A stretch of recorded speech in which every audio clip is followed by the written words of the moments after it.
Drink it in. Stupendous. The greatest moment I've seen. This is history being written. Amazing. Ladies and gentlemen, welcome back to the Footy Feta Show, sponsored by Total 90. The show where we invite you to join us. You go ahead, have a ball. If you want, you can take them both. This is the Footy Feta Show. Ladies and gents, couldn't do this without my partner in crime. Ocho, tell them what we doing, baby. Yeah! Back on the mic! With the mic daddy. As always, a pleasure. This is our transfer season episode part 2. Let's get into it. 90 seconds with Total 90. I'm going to kick it off with the MLS. As everybody knows, Messi just completed his deal over to Miami. We just want to quickly break down the amount of money this guy is going to be making. He's going to be making a total of $150 million. He'll be receiving a percentage of subscriptions to the MLS Season Pass paid for by Apple. He'll also be receiving a percentage of Inter Miami shirt sales paid for by Adidas, as well as the possibility of acquiring an MLS franchise. One more thing to note, all of the MLS franchises contributed financially to see him come to the MLS. Unbelievable deal. I was talking to Turtle about this earlier. We are going to get into that after we do this. Also rumored at Miami, Inter Miami will be Jordi Alba. He is in active negotiations right now, but has also received offers from Saudi Arabia. Booty, what's been going on in Ligue 1 with that Mbappe deal? Got a couple things going on, man. First of all, as we know, our man Mbappe said he is no longer wanting to stay at the club after next season. As of right now, though, he's saying, chill out, everybody. We already know what he's talking about. Everybody already licking their chops, waiting for Real Madrid, somebody to jump in, swoop in on that. He said chill out on that for now. He said he's going nowhere until after next season, so we can kind of calm down on that for now. As far as one of Hughes' boys here over in Ligue 1, Rafael Leao is rumored to go ahead from Milan, your boys, to PSG. But he has come out and said he already decided his plan is to stay at club even before signing a new long-term deal. He never thought about any other club, so Hugh can rest easy tonight. Skriniar, our boy from Inter, heading to PSG on a 4-year deal. Pre-contract already signed. He joins in July. It's next month, baby. Skriniar getting a new change of scenery. Kang-in Lee from Mallorca over to PSG. PSG making some moves, baby. The medical has been completed. The deal will be signed soon. Oh, man, that's a big one right here. This one came out of nowhere. Lucas Hernandez. Pretty boy Parker probably sweating in this one. Heading from Bayern, heading out to old PSG. He informed Bayern that he wants PSG. No further discussion, but he's valued at a reported 60 mil. Next, another and final PSG guy. We have an 18-year-old here who's 6'3", ladies and gentlemen. I'm going to try not to butcher this one. Cher Endure. I like his name, Cher. It's great, man. It's great. My French is just beautiful, I know. Hugh, tell us about some La Liga news going on. Over in La Liga, there's really just 2 players that have been sparking some rumors. Victor Roque over at Atletico. I'm going to try my best to say this one. Paranaense over in the Brasileiro Campeonato in Brazil. Reported a signing of $43 million to Barcelona. That is a much-needed position they need over there. I haven't really seen Lewandowski take that position by the balls and just take advantage of it. I think bringing in a young up-and-coming player that really wants to make a name for himself will be the competition maybe Lewandowski needs. In addition, Real Madrid have agreed to personal terms to a 33-year-old striker, Jose Lu from Espanyol. Jose Lu is waiting for Real Madrid to make the final move. Booty, take us on over to Serie A. What's going on over there? Man, Serie A look at old Jose making some moves, baby. We got our boy Evan Ndicka. Dick. Going from Frankfurt to Roma.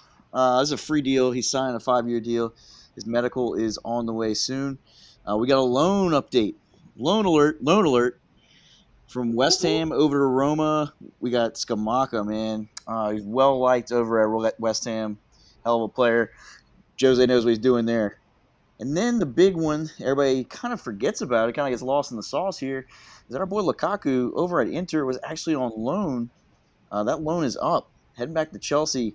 He will meet, the clubs will meet. Also, we're looking at Koulibaly and Onana. Also, are they on loan as well, Hugh? So the clubs are going to meet, and those three players, Koulibaly, Shalolaba, and Onana, are also going to be involved in the conversation in regards to Lukaku. Oh, gotcha. So it could be Very included in the spicy deal, yeah. So it'll be interesting to see what Poach decides to do here in his first couple weeks as Chelsea manager. So, tell us about some Bundy, baby. Finally, in Bundesliga, this one player, Jeremy Frimpong, I don't know if you guys have heard of him, right back over at Bayern Leverkusen. He is reported at a 40 mil evaluation, interest from Barcelona, Man United, but more specifically Bayern Munich. I really think he goes over to Bayern this year. That'll do it for 90 seconds with Total 90. If you've gotten this far, please stick around. We are about to get into a round table where we break down the Champions League Final. Booty, what kind of guests should we bring on for this show? First of all, we got to bring somebody. We got to bring somebody that's been on before. It's been a while, also, since we've had a first-time virgin. I like the virgins on the show too; those are always great. I think we got something here. We got to give Man City some props. Get some Man City fans on here, ladies and gentlemen. There are only two fans that they have. They're here tonight with us on the show. First of all, you've seen him, the man, the myth, the legend. He's not hiding in the shell tonight, baby. He's got the treble in both hands. He's hugging all three trophies. Ladies and gentlemen, Mr. Turtle, come out and say hey. How's it going, everyone? Just happy to be here. Thanks for having me on the show. And yes, it's been a long time coming, but we here. We here, baby. We are the noisy neighbors, and people, y'all hearing us. Y'all hearing us today. Turtle, glad to have you back on. And in addition to Turtle, we also got a first-time guest, Sam Weinberg. Sam, welcome to the Footy Fetish Show. How are you? Wow, thank you. Greetings. Appreciate y'all bringing me on. I'm great. City are the best team in the land, baby. Glad to be here and talk this with y'all. Awesome. So, Sam, as we always do with first-time guests, we have 3 questions. I'm going to kick it off. What is your first memory of soccer? It can be playing, watching, whatever. What is your first memory of the beautiful game? Wow. It's crazy. I was actually thinking about this earlier today because I just signed our 4-year-old up and with St. Charles Parish. And so my first memory I'll share with you guys was just playing at that age. First year being 4 years old and just smelling the freshly mowed grass. Ooh. Oh. Yep. And Sam, and history. The rest is history. And Sam, I'm going to toot your horn here. For those who don't know, Sam was actually a twin, and the rumor on the street is Sam was the much better twin. My boy, his twin brother, Adam, he and I were fucking boys on a back line playing at the University of Louisiana Lafayette, also with Turtle. And so Adam and I, we both got a special bond. But Sam, I never got to really play with you. I just heard all of the rumors that you were the better twin. So yeah, I'll take that. Back in the day, for sure. Turtle's nodding his head. He's like, yeah. Dude, Sam was a freaking baller, bro. This is all past tense, though. This is all past tense. Dude, he used to rip some shots and then laugh about it. Oh, shit. I don't know. Right. It was a good time. I loved playing in my youth. Got to play soccer in college, and that was awesome. But Adam has got like 6% body fat now. He's a doctor. So, Yeah. He was always the fittest one on the team, for sure. That wasn't even a question. No doubt. He channeled his inner turtle. That's for sure. Yeah, for those who don't know, on the last time we introduced Turtle, Turtle is not because he is slow by any means. Turtle is probably one of the fastest players on our soccer team, so I don't think it had anything to do with his speed. Nope. Turtle's like, I don't even know what I'm talking about. Booty, get Sam our second question, man. What's the second question we always ask our guests? Yeah, I just love that head shake. Turtle's like, man, humble pie is free, baby. Humble pie is free. No, Sam, since we already know your club, so we'll knock that question out the way. We usually ask 3 questions, like I just said, but we'll ask this last one here. Favorite player? It could be now, it could be back then, it could be your dad, whoever.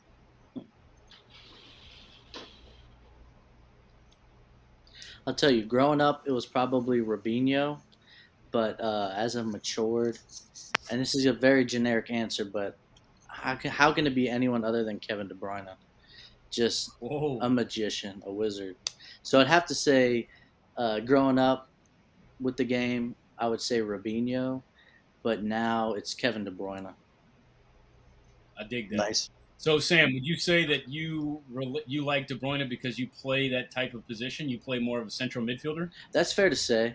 And just watching him play, just beautiful. Like delivery, his passes, it's just so easy on the eyes. So yes, it is very much. Respect that. Very. If it wasn't clear for any listeners out there, Sam is indeed a Manchester City fan and has been just basking in the glory of the treble. Turtle, what was that? I couldn't hear you. Are you having trouble hearing me? Yeah, just a little bit. All right. Thanks for those questions, Sam. We brought these two on to break down the Champions League Final. Let's get into it. Turtle, give us your thoughts on the victory. Was it deserved? Did you feel like you were the better team? Were you impressed with Inter? What are your thoughts? So, impressed. I mean, I'll say I expect they came exactly how I expected. I knew it was going to be a tough game. I know a lot of people were saying, "Oh yeah, 3-0." Nah, like I know like they were going to stifle or at least try to stifle the attack, but what I didn't anticipate was they attacked more than what I was, expecting. And, we really didn't play the best, but we, all in all, like, we were the better team. We totally felt like it was deserved. It's not always just down to one game as well, because, I mean, we had a really tough route, to get to the finals.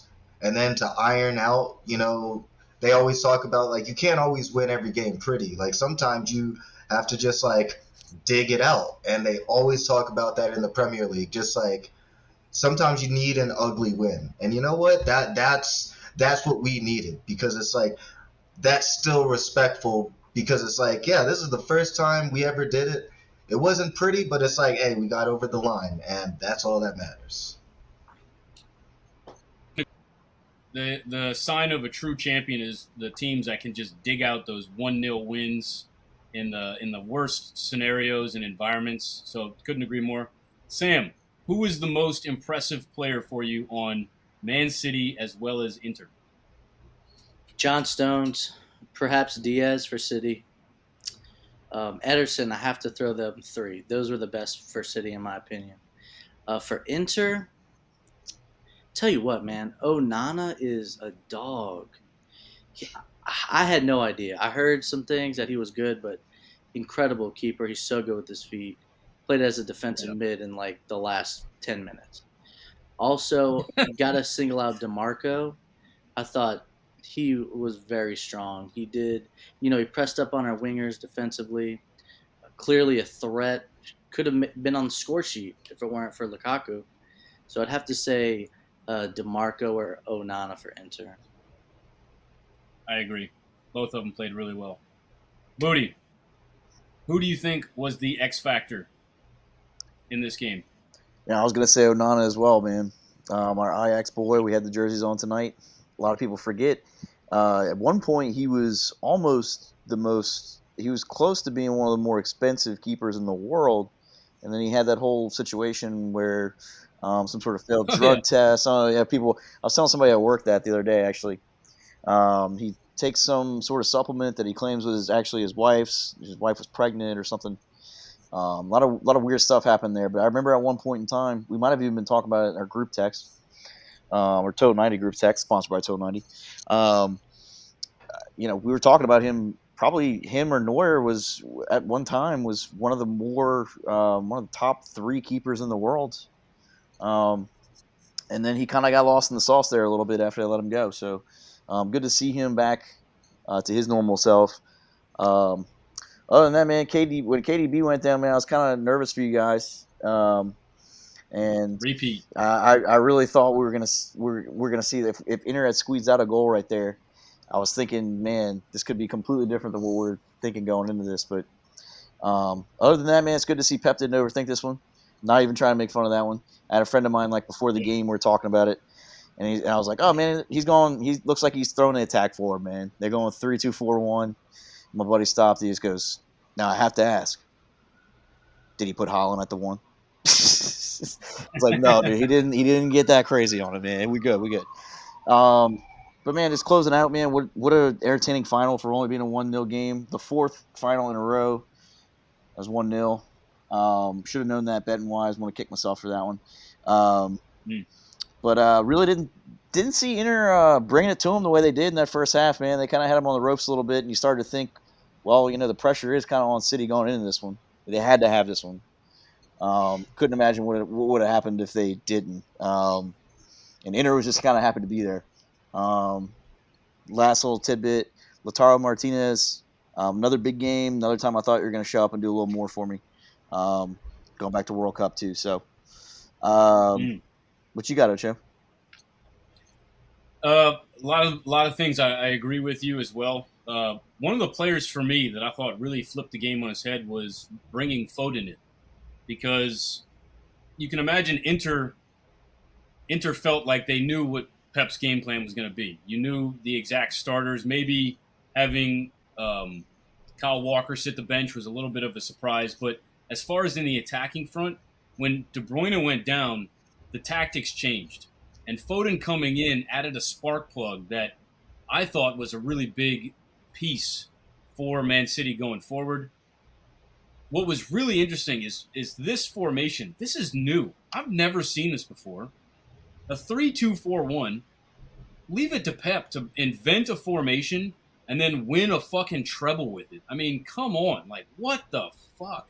Amazing. I often tell Turtle all the time that the kids that I coach, I tell them to watch Man City because they just play good football. Like, regardless of all the money they spend, like, they make it work on the field. It's good football. So to see a new formation like this have so much success, we are going to see a lot of this moving forward. Going back to that change of position, what Pep did that was really special here is that this formation had so much success against teams with back fours. Inter traditionally play a back 3, which eventually turns into a back 5.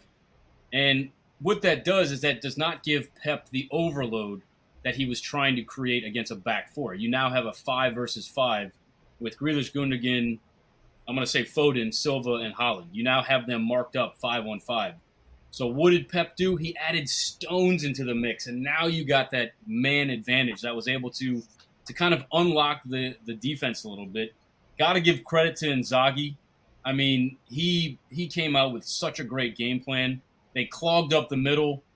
Somebody was saying if you look at the Man City attack through the middle, let's see, it was very weak.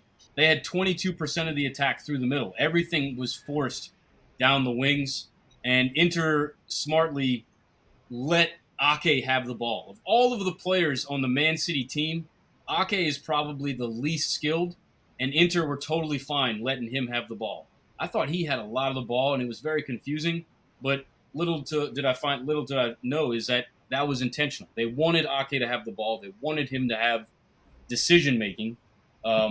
So it was really well thought out. Got to give credit to Inter. And then poor fucking Lukaku. My God, man. Just can't catch a break, you know? Like, everybody was rooting for the guy. He's dating Megan Thee Stallion. You know, like, the dude had everything working out for him, and he was just in the wrong place at the wrong time. So, you know, you feel bad for him, but me being an AC Milan fan, I also have no qualms at all with Inter losing this. Forza Milan. He was the defender of the match, man. What's He was that? the defender of the match. Speaking of defenders, if you look at that goal that Rodri scored, Hakan Çalhanoğlu almost steps out of the way. It's been all over Milan Twitter. Like, everybody's been making fun of Çalhanoğlu because it looks like he stepped out of the way of the path of the ball. If he would have just stayed still, it would have hit him and not gone in. But he stepped behind. Was it Darmian? I think he stepped behind Darmian, and then goal. Leave it to Rodrigo, man. Didn't he scored another clutch goal? He's done a couple of those. He scored some bangers. Who was that against? He scored like a banger. It was the only goal of the game. Was it Bayern? He scored a goal against Bayern. Top of the 18. Wasn't it like it was to go up, right? I think it was. I think it was the first goal of the game. Yeah. I don't remember if it was at Etihad or in Munich, but it was the first goal of the game, and it was a banger. Weak footed too. Far post, upper 90. And you can't remember last year when City beat Villa, he had that tying goal. Kind of like in a similar fashion as this Champions League final goal, a little bit further out, but like calm, composed, inside of the foot, corner. Yep. What was great is earlier in the game when City were attacking, he gets the ball like kind of around the top of the box, and you can hear from the crowd, "Shoot!" And you're like, they know what's up. They want to see some action. We were. Yeah. And Rodri was like, "Not right now, y'all. It's not the right time. I'm gonna get mine. Don't worry." No, but this was a good final. I tell a lot of the parents and kids that I coach that this was a final for the soccer fan, not necessarily the American fan. The American fan really would have enjoyed the World Cup, but if you're new to soccer, you would have probably been a little bit bored. But for the soccer fans, this was just a gritty tactical battle. I really enjoyed it. It was a bit of a snooze fest, but I'm used to that, being that I'm a Serie A fan, so this was nothing new to me. Since we are on the transfer market episode, I got to ask you two. One, what's the latest on Gundogan,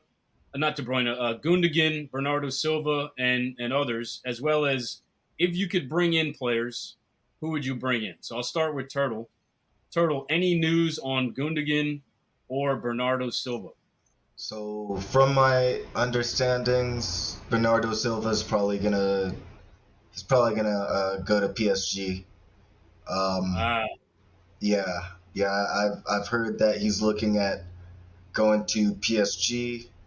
He's been wanting to go, and I mean, he did everything and more than what he was brought in to do. I mean, we never expected this dude to come in and win a treble.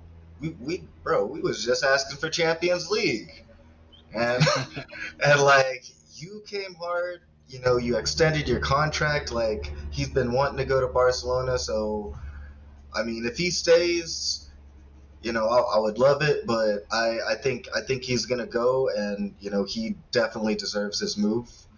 I think Gundogan might be heading out as well. I think he would like to still nail down a starting spot, so he might be going to Barcelona as well. With what money? I don't know, but somehow they might have another lever back there. Don't worry, I'll be keeping track of the receipts over there for you. Please do, because man, I'll be forgetting now. Done used so many levers. Sam, I'm going to pass it over to you. If you could bring in a player to replace Bernardo Silva and Gundogan, who would you bring in? Oof. Obviously, money's not an option for City. We know that. I will say, you brought up a good point earlier about how when Foden came in, the reason why I bring that up is because I don't know if like non-City fans are aware of this, but like, he really is a number 10. And so when you have, and he can also be an 8. Of course, he's going to be, thought about in a more attacking sense. But, I was thinking about, Gundogan perhaps going to be out the door. De Bruyne, he's not leaving, but, I mean, he's kind of getting up in there in age. When Kevin De Bruyne got hurt, at first I was like, dang, just like 2 years ago. But when I saw Pep getting Foden ready, I really wasn't that stressed about it because I know what Foden can do. And so City is in good hands from the number 10 position now to try to replace Bernardo. Oh my goodness. I, I don't know. I don't put you on the spot. I think City, with the personnel that they have, they can make it work. But as far as anyone, I couldn't tell you. I'm not sure, like, who's available or who I would want to bring in to, like, mix it up to provide competition for other players. But even if we didn't replace, like, Bernardo Silva, I still think that City is well capable with the personnel that they have to keeping on, and dare I say back-to-back trebles, gentlemen? Nah. Hey, man, it's gonna be if you lose Silva and Gundogan. I'll take Sane. I'll take Sane. Kovacic is coming in. Isn't Kovacic coming in? Oh yeah, that's right. That's going to be a big might player be coming in, and so you mentioned Calvin Phillips too. Perhaps will make more of appearances, and then I'm trying to think. We're forgetting about Mahrez. Is Mahrez capable of filling Bernardo Silva's shoes? Yep. Yeah, I would say totally capable. Mahrez can. Gloves. He needs the gloves. You have the asterisks right there. Yeah, that's a good point. Without the gloves, it's just plain old Mahrez. Dude, we've seen it too many times. No, but it's going to be interesting because City are going to be very active in this market, especially if they lose Gundogan and Bernardo Silva. Those are two very key players. Gundogan was the captain, so now you've got to find someone to fill the captain role. Ruben Diaz. We got that. Oh, wow. Easy money. Don't you think, Turtle? Oh, yeah, for sure. And, you just brought up a very great point, and, I love it. The fact that, we're going to be active, and it's like, now we can actually spend as much as we want. It's like, bro, we had to make the most money. I mean, ain't nobody beat us. Not in this competition. So damn right, we better spend more than everybody. Preach. And bro, I don't want to hear nothing. Oh, like, man. At least we won't be spending more than the champions. Oh. Yes, we are here. You asked for this. Turtle. No, I did. I don't see a single trophy in the future that won't belong to City, man. I mean, after finally getting over the line with the Champions League, oh my goodness. That's got to feel good, man. Weight off your shoulder. So you guys both went to the same high school, right? Yeah. Yeah, we played high school together. I think, Turtle, you graduated a year before me, but yeah. I did, yeah. So were you guys both – man, you guys were both Manchester City fans in high school back in, like, the OG days, right? Tell you what, Robinho was the reason why. And so I don't recall when that happened. I'm not going to lie. 2009. 2008, 2009 season. So that was like 2009, 2010, actually. Yeah, that would have been your senior year, maybe, Sam? Yeah. I want to say that I watched soccer certainly before then, but I never really had any kind of like alliances. But when Robinho joined Man City, it was probably what really 08, 09 where it started. I got to be honest, man. When Robinho went to Milan, man, he was notorious for just missing sitters. God. Really? I mean, we had a joke among the Milan fan base. It was like, oh, go ahead and pull a Robinho. I mean, a ball would be played in across the box, and he just fucking you're like, dude. Oh. Really? He was... Yeah, I mean, this is towards the end of his career. He's probably taking on that Ronaldinho type of, like, I'm in Milan, I'm just going to party. Like, I don't really give a shit anymore. That's what it felt like. At Man City and Real Madrid, it felt like he was more hungry to, make a name for himself. Now he's got the money, and he's in Milan, amazing city. I want to move there. I mean, it's just, man, amazing. So I will say he is a one-of-a-kind kind of player. He was a blast to watch on the ball. Probably had one of the best step-overs in the game, like, hands down. So I definitely understand why he's one of your top favorite players. Booty, you've been awfully quiet. I'm going to pass it over to you. What do you think City should get this summer? Man, extend Haaland now before he goes to Real Madrid. Honestly, I'm not worried about that, man. Like, I had been said that, like, how long ago did I say that he was I said that he was coming. I said he was coming. Are you concerned about the buyout clause being active next summer?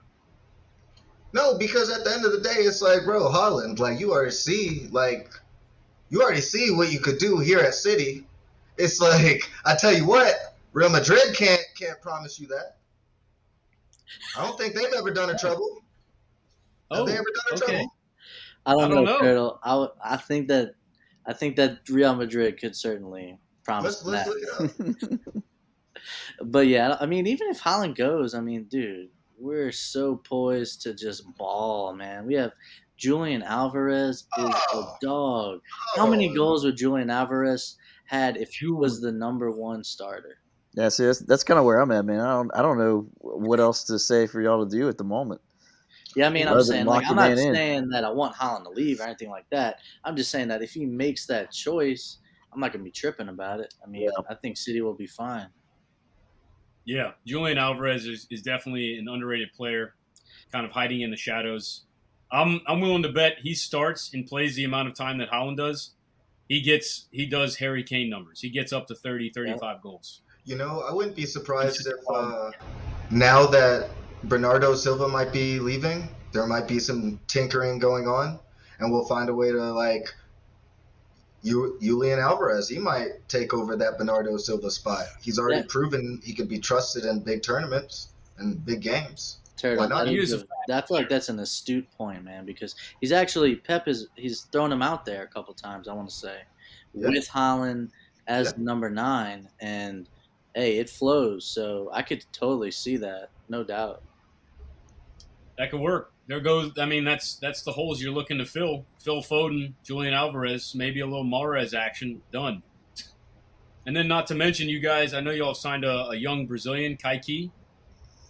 I don't know if y'all know that guy yet. Turtle, you heard of this guy yet? Let me see. I have not personally. I have seen his name, but that was just on. Be fair, that was just on FIFA. So Man City has bought him, but they've loaned him out to Brazil. They basically just like bookmarked him. Like, you're ours. You just keep developing in Brazil. Right? Yeah. We do that with players. I'll send y'all this guy's highlight. I took a look at him. I'm all about the young gems.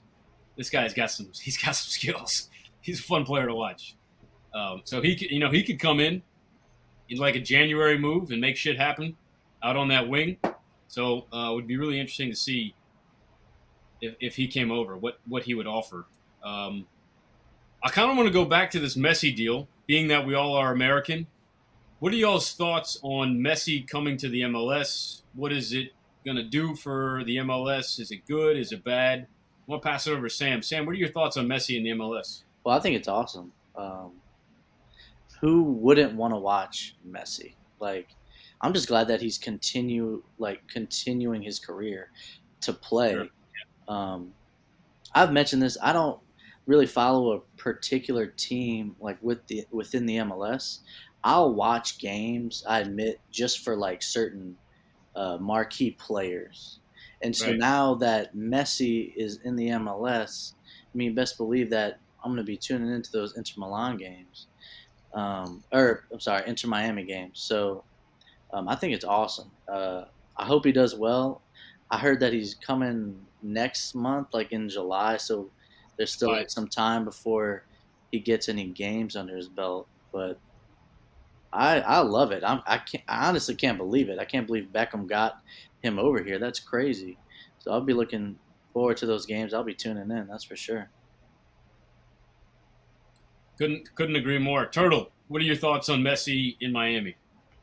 Yeah, I agree. I think it's absolutely awesome for just the growth of the sport.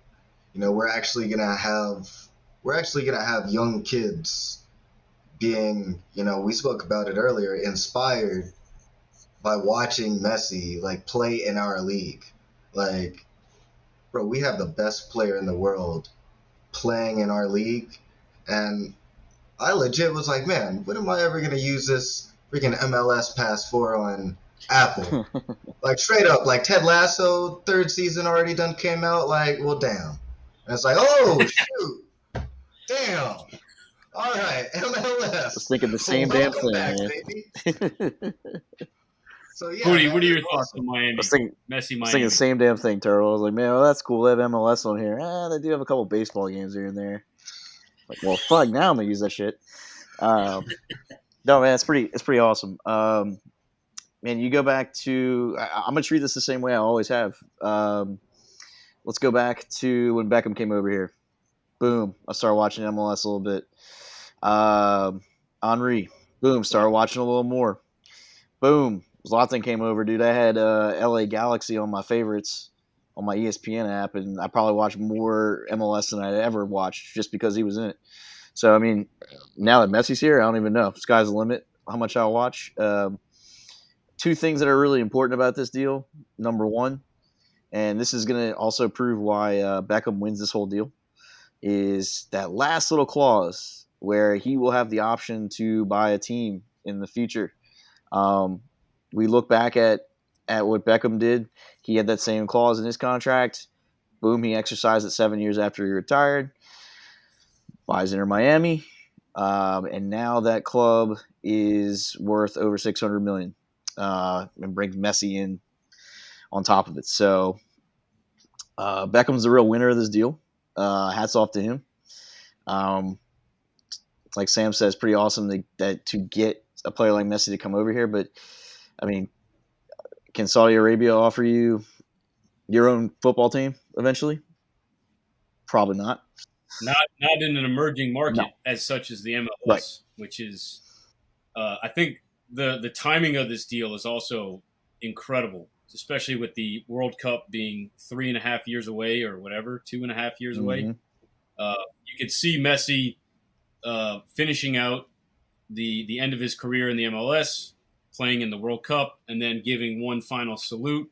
I think he'll be 37. You know, we've seen what Ronaldo is doing at 37, 38. He certainly has the gas in the tank to compete at the highest levels. Messi, you know, he plays more with his mind than he does with his feet, so you can imagine that he'll be perfectly in form for when that World Cup comes around. Somebody mentioned this on Twitter. World Cup in 2022 was in Qatar. What does Messi do? Strike a deal with Qatari owners who also own PSG, then goes to the World Cup in Qatar, has an amazing success. World Cup's in the U.S. What does he do? Goes and signs with the league that the World Cup will be hosted in. This is just, for me, I think the USA is going to market the absolute piss out of this. And this is going to be the wave that gets the U.S. their World Cup. I think this will get – I was telling Turtle this. Messi in the MLS doesn't necessarily improve all of the players that are in the MLS. But what it does is it gets more eyes on the game, and it gets more kids inspired. And when more kids get inspired, they want to go play themselves. And when you start to get more kids at the youth level playing soccer, the pool of players now increases, and the likelihood that you get elite soccer players grows. And Sam, I'm not sure if you're aware of this. They have the MLS Youth Academies. They have a league, and it's called MLS Next. It is one of the best leagues for youth in the world. I've heard of it. I've heard of it. I don't know anything else about it. So it's essentially what we've taken the European model of the youth academies over there, which are all sponsored by the professional clubs, and we've done that here. But what's really cool is Louisiana, we have our own team in the MLS Next League. We don't have to have an MLS Academy. We can make a team and join this league. What it has taken, though, is we have to combine New Orleans, Baton Rouge, and Lafayette together with the best players in order to compete at that level. That is the type of level that the MLS Next is competing with right now. It's absolutely amazing. And they even have games in New Orleans and Baton Rouge and Lafayette. If you're ever in that area, you know, the Lafreniere turf fields. I don't know if you've seen those recently. Oh, the new ones. Huh? Yeah, so that's where we host MLS academies. They come to those fields, and we play MLS academies in New Orleans. It's incredible. That's The brilliant. level of play that's brilliant. is brilliant. Yeah. And if you now have this environment, hyper competitive, it's got the financial backing.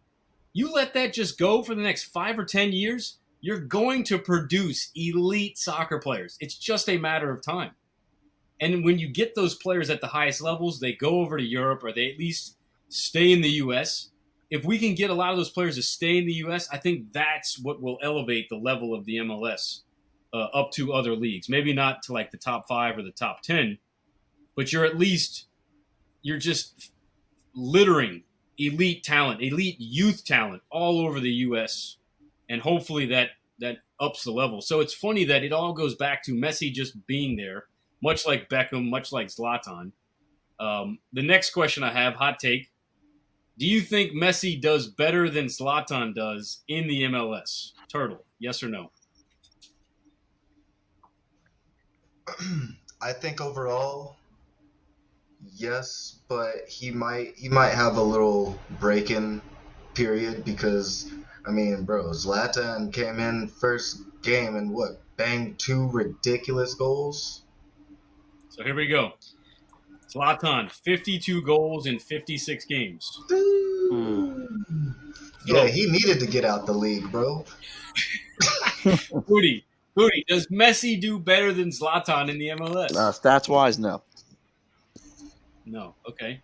Sam, what do you think? I was going to say something similar. Depends on what your measurement is, but I don't. I pretty much what Booty said. Stats-wise, I don't think so. Let's do goal contributions, not just goals, but goals and assists. I think we'll do that. I think Messi might eclipse that. I think you're right. I think there's a possibility. Messi, I think, is the first player in a long time to have both 20 goals and 20 assists in the French league this year. And if I can just add, like Messi in Ligue 1 this year, I think he only maybe scored 13 or 14 goals, but he had the exact amount of assists. And so his goal contributions were still like crazy.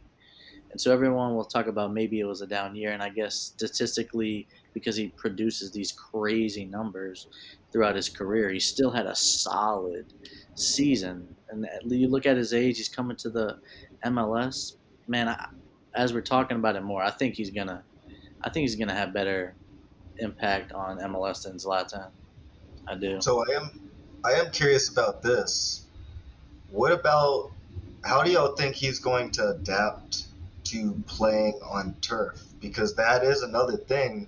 Zlatan didn't play any games on turf, and like nothing. No, he didn't. He didn't. That's awesome.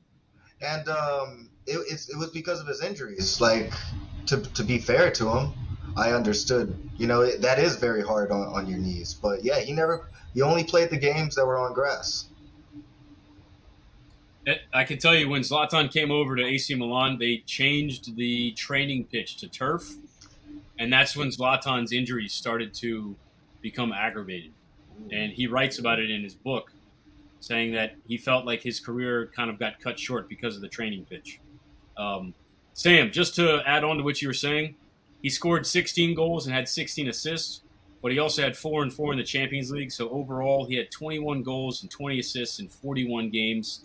That's essentially the same number as Zlatan did in the MLS. So it is going to be very interesting to see the kind of numbers that he puts up. These are all people are going to care about, assists and goals.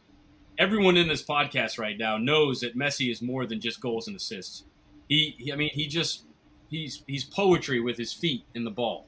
You know, it's just some of the stuff you just can't even record statistically. You just have to see it with your own eyes to just really appreciate it. So I definitely agree that he's got an opportunity to overtake Zlatan, but it is going to be interesting to see how his team around him, how they supplement him. So it's going to be fun. I'm going to have to tune in for sure. So I think this will do it for this episode. Hootie, I'm going to pass it over to you to close it out. All right, ladies and gents. Well, I guess we can close this one out. We usually say a little prayer, but I think we'll just close it out saying congratulations to you guys. Well deserved. to City.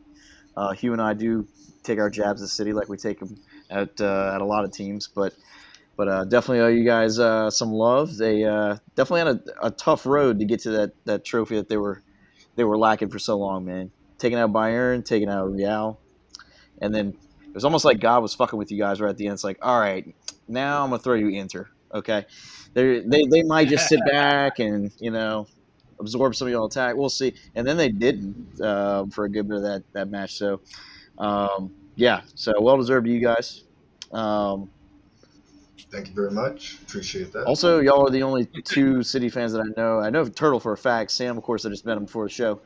But Turtle, I know for a damn fact. I was like, man, the minute they won, I was like, I gotta go ahead and tell Turtle congratulations, guys, because we've had multiple discussions about his FIFA play back in the day with Tevez. So I knew he was a real City fan from day one. So definitely deserving. Ocho, what you got? Man, appreciate you guys getting on here with us. It only took a trouble to get the two of you guys on here together. So I did mean to hopefully it doesn't make take a trouble to get you guys back on, man. Love having you guys on here. Love the banter and your perspectives on everything. Yeah. Are we doing shout-outs? Is that Booty? I was gonna say, I didn't mean to cut you off there. I did mean to make fun of that though. We've been making fun of these guys for they would go right just completely silent if we'd ask them to come on the show before they got that trophy. So, and now they're both here. Look at that. So that's all it took, man. Hey, appreciate y'all having me on. Thank you. Good to be on. So we always do this at the end of the episode. You got to shout out someone or something that you love or hate. Doesn't matter if it's a player, a team. Booty has often shouted out Mountain Dew as his shout out. So I'm going to pass it over to Booty to see so you guys can get an idea of what a shout out is. Booty, what's your shout out for this episode? Man, I was just saying to these guys, man. That was my shout out just now, man. So thanks for coming on finally, guys. It's good to have you guys. Appreciate it. Sam, what you got? Sam. So I'm just shouting out just like anything? Anything. Oh, Lordy. You could go cliche. You could go shout out to Pep. You could go shout out to City. Shout out to the owners of Man City, the fans, whatever. In a moment where I should be doing a shout out similar to that, I don't know why I can only think about just how terrible Chelsea is. So I just have to shout that out. I mean, how in the hell did they was this season a joke? I can't believe it. So I'm going to shout out the amount, because I'm sorry, I hate Chelsea. But it's been amazing to watch their downfall this season. It's been fun. 12th. Oh, my God. So that's my shout out. I love it, man. We love or hate. You got to just something. Shout it out, man. Put them on blast. I appreciate that. Turtle, what's your shout out? Yeah, I'm gonna give my shout out to Paul Stevens. He's a true City fan. Like, this guy came over from Manchester 5 years ago, and I remember when we won and they held up the trophy, how happy I felt. But I looked over, this dude was in tears. Dude's eyes were red and puffy. And it was just damn, as much as this means to me, it's bro, I could see dude, that meant even more to you. So shout out to him, because I know he's older than me. His dad is a fan. His dad's dad is a fan. It's in his family. It's bro, I know you went through more pain than me, man. So shout out, Paul. You a real one, bro. You a real one. Dude even got the tattoos to prove it. Turtle, are we getting treble tattoos or what? I don't know about a tattoo, but definitely coffee mugs, because I'm getting several. And if y'all ever come to visit in Denver and y'all ask for some coffee, that's what y'all drinking out of. Hell yeah. I would gladly drink out of a Man City Trouble Cup, bro. I would gladly. My shout out is to Pep Guardiola and his just absolute ability to innovate soccer. The The 3-2-4-1, man. I'm gonna have to try it. I gotta try it. Like, come on, Pep. Unbelievable. Shout out to Pep, dude. Just proving that he's one of the best coaches ever. Shout out to Pep. Booty, back to you. Once again, thanks, guys. And also, I think Sam had the best shout out, of course, because other than Man City around here, we love to make fun of Chelsea so much more. I think the perfect way to end their season, perfect quote. I know you boys remember Chris Berman. You know, he used to say, well, on paper they look great, but that is why they play the game. Ladies and gents, this has been the Footy Fetish Show, sponsored by Total 90, where the fetish is real and the footy is soccer. Peace out, Boy Scouts.